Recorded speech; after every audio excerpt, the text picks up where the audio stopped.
Allora, c'è anche una ricerca molto interessante che è stata fatta anni addietro. Prima però volevo far vedere anche a voi, perché abbiamo parlato della giornata, delle foto molto emblematiche, insomma, della giornata che è stata celebrata per quel che riguarda il territorio provinciale di Padova a Montagnana. A Montagnana. Raccontiamolo un attimo e vediamo dalla regia se ci mettono in onda delle foto.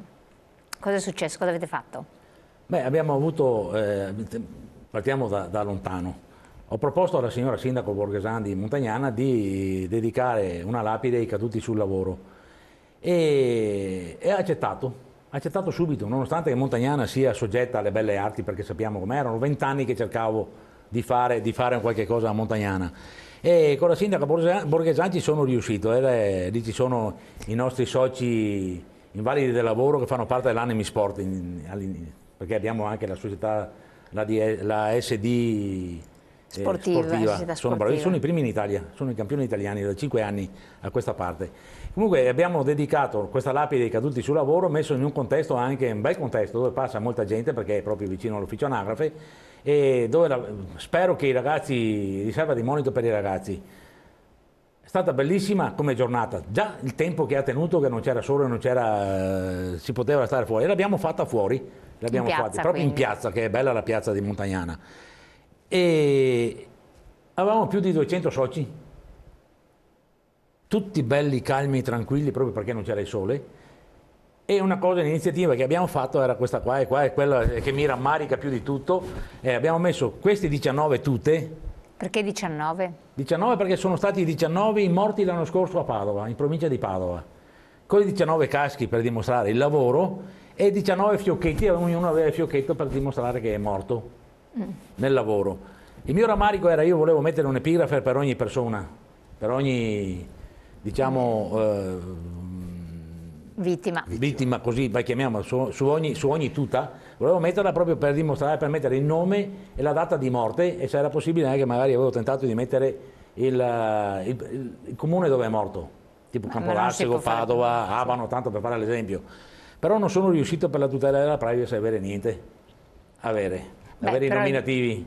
Però almeno insomma è stato Però ricordato, è stata significativa anche perché c'era tantissima gente, perché Montagnana è una cittadina turistica, è un borgo turistico, e c'era tantissima gente che veniva da fuori, si fermava a guardare, e poi ho messo anche 2 quadri dove c'è scritto, su uno c'è scritto ogni giorno un lavoratore trova il suo posto fisso.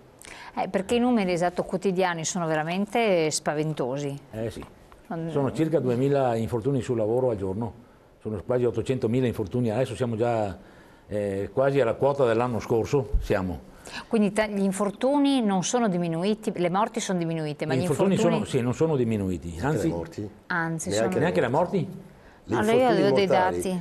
Allora sì, io non sono appassionato di numeri, però nelle statistiche degli infortuni mortali del 2018 una grossa incidenza hanno le vittime del Ponte Morandi che erano in occasione di lavoro, e soprattutto gli infortuni plurimi avvenuti in provincia di Foggia con i pulmini dei lavoratori migranti che si sono rovesciati. Quindi quello è aumentato. Togliamo questi, già sono 40. Sì. Quest'anno noi purtroppo siamo oltre quel numero.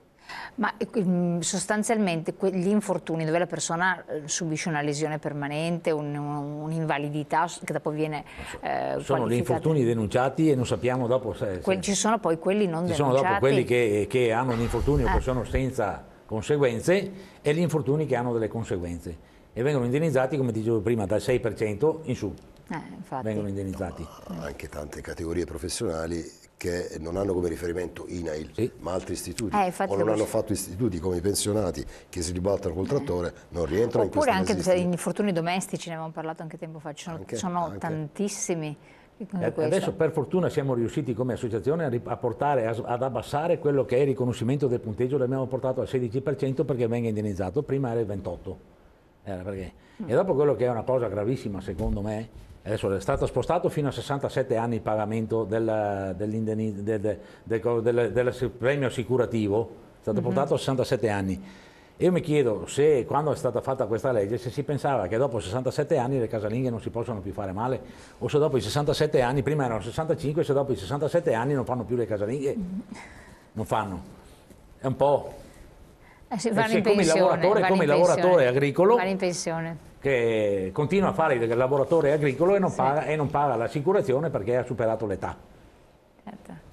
È un po' il cane che si morde la coda. Secondo me dovremmo rivedere un po' di cose. Adesso spero che ci siano delle idee buone, visto che il presidente dell'INAIL,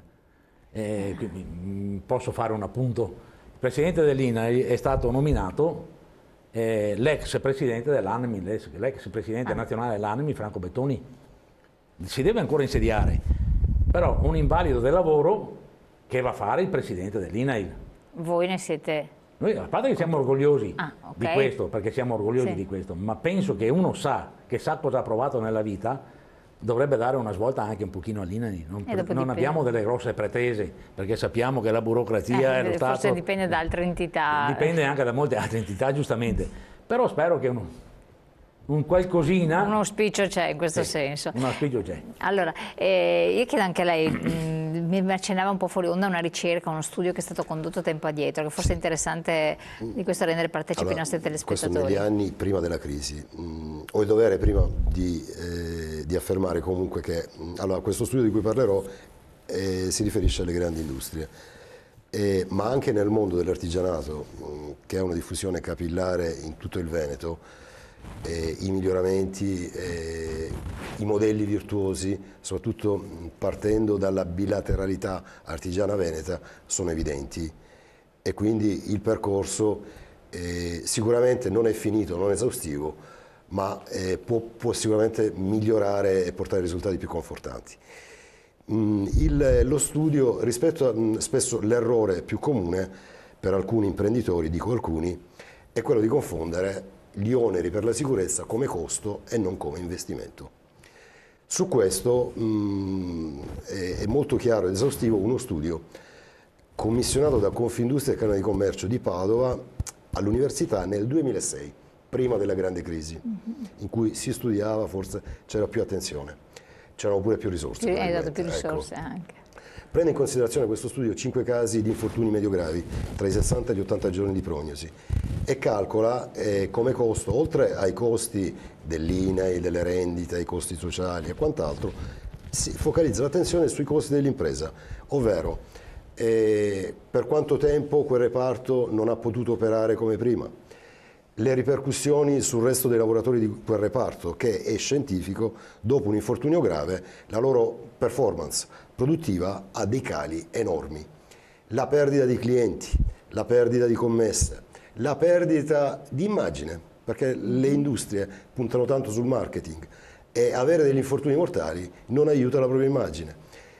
Mettendo dentro tutti questi costi, l'università valutò in 1.368.000 euro il costo solo per le aziende.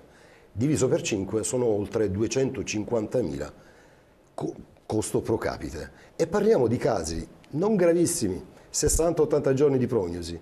Però. Quindi alla luce di questi costi, salute e sicurezza, le politiche di prevenzione non sono un costo, sono un investimento, perché mi permettono di evitare, oltre che la disgrazia umana, il costo sociale, il costo umano, ma soprattutto di permettere all'azienda di correre senza intoppi. Assolutamente, questo sarebbe sacrosanto, questa cosa qui. I limiti secondo lei dove stanno nel sistema? I limiti sicuramente è un dato oggettivo, che è la crisi che dal 2008 al 2012 ha colpito Perché costa così paese. tanto investire in sicurezza? Perché quando i limiti, purtroppo questo chiaramente io non sono assolutamente d'accordo, ma quando i margini di redditività diventano esigui, purtroppo si sacrifica sugli oneri, su salute e sicurezza. E anche le istituzioni, anche chi dovrebbe vigilare, evidentemente si lascia prendere da questo approccio sicuramente negativo, certo, e tutto il sistema va a rotoli. La cultura della salute e della sicurezza si basa, è sistematico, cioè sul lavoro di squadra. Ognuno deve fare la sua parte e farla bene, dall'ultimo dei lavoratori al migliore degli imprenditori, agli organismi di vigilanza, alle istituzioni, alla regione. Alla regione in Veneto abbiamo prodotto, così tanto pubblicizzato sui giornali, il famoso accordo strategico su salute e sicurezza. Bene, se andiamo a guardarlo dopo, sono passati 16 mesi, era luglio 2018, è quasi rimasto lettera morta, in particolare sull'assunzione di nuovi tecnici e ispettori dello SPISAR, i nuovi assunti non coprono nemmeno i fuoriusciti che vanno in pensione. Quindi infatti questa era un po' la questione, tante volte hai parlato, cioè controlli mancano, cioè non c'è uno strumento. Mancano completamente perché non hanno neanche il tempo a momenti di andare a fare i controlli quando succedono gli incidenti. Perché non vanno a fare quelli che dovrebbero fare nelle aziende sane. Quando succedono gli incidenti sono impegnati magari in altre cose, sono impegnati e non vanno a fare neanche quelli. Non è che manchi la cultura della sicurezza, questa è la realtà secondo me, perché la cultura all'interno di noi stessi, se ci vogliamo bene la cultura ce la creiamo, perché ce la creiamo se ci vogliamo bene. Manca la volontà politica probabilmente di fare questa cosa, perché vogliono andare verso i datori di lavoro, perché i datori di lavoro protestano perché magari troppi soldi da spendere per la sicurezza, allora gli diamo un aiutino. Su questo ci sono delle palesi contraddizioni in effetti tra cultura della sicurezza, fonti del diritto in materia di salute e sicurezza e leggi. Cioè, se noi guardiamo l'incentivazione di appalti e subappalti, si sa che portano disgrazie. È matematico, è scientifico, riducendo i costi che si annullano gli investimenti su salute e sicurezza, si fa meno e quindi è inevitabile che ci siano quelle conseguenze. Ma per non apparire di parte, perché quando si parla di salute e sicurezza non c'è parte, la salute è di tutti e tutti vorremmo vivere in una società civile in cui si va a lavorare per la dignità, per portare a casa un salario, uno stipendio, per vivere meglio, insomma non c'è parte, però risalendo anche a qualche anno prima, la legge 92 sulla riforma pensionistica, cioè è assurda, cioè mandare un lavoratore in un lavoro gravoso, farlo lavorare fino a 67 anni, cioè, ma è matematico che qualcuno non ce la farà, ma anche il decreto legislativo 81 del 2015 passato come Jobs Act, in cui si alimentano politiche di precarietà, senza la tutela dell'articolo 18, favorendo alcuni lavori a lavoretti. Certo, si va incontro a questa situazione. È chiaro che i lavori precari, il lavoro non stabile preclude alla formazione, all'informazione, all'addestramento, all'aggiornamento e per cui il lavoratore è più esposto. Non è un caso. Chiarissimo. E poi quindi, i lavoratori interinali sono quelli che sono più bistrattati di tutti. Infatti questo qua apre tutto un altro capitolo ancora. Sì. Allora, grazie Presidente, grazie anche a lei di essere stato qui con noi, grazie ai nostri telespettatori di averci seguito, quindi grande attenzione, grande prudenza sempre. Buon proseguimento.